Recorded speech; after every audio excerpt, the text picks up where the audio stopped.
Hello, my Daisies. This is Mrs. Hunter, and we are at home because it is cold outside and the weather is not very nice. And you should have the two sheets that were provided to you yesterday that has to do with exponents. And what I want to do is give you a quick demonstration of what you're going to do, just in case the instructions were not clear in Seesaw. So I'm looking at both of these puzzles, and I think I'm going to start with puzzle number 2. And the first thing we need to do is cut out each of these 16 squares. Do not mix up puzzle 1 with puzzle 2. So this is puzzle 2. So now what I'm doing is I am cutting out each of the 16 little cubes. Be sure that you do not cut off any of the exponents or any of the expanded form numbers inside of the square. So I'm going to be cutting around this very gently. So now, girls, we have all of these 16 little squares with exponents and expanded form numbers.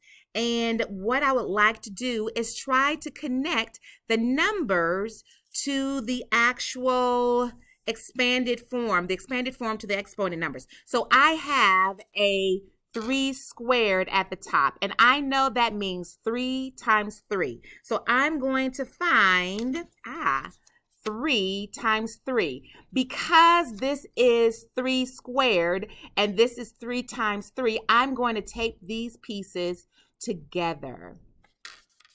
And I'm going to do that for all of them that have matches.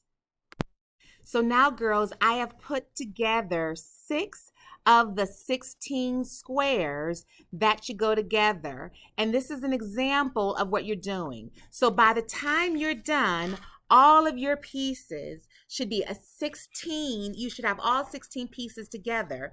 Again, I only have 6 now, so I have a little bit more work to do. Hopefully this is making more sense to you as you're taping them together. You are finding the exponent along with the expanded form and seeing how they match up. When you have all 16 taped together, take a picture, post it in Seesaw, and I would love to see your hard work and understanding of exponents. Talk to you later.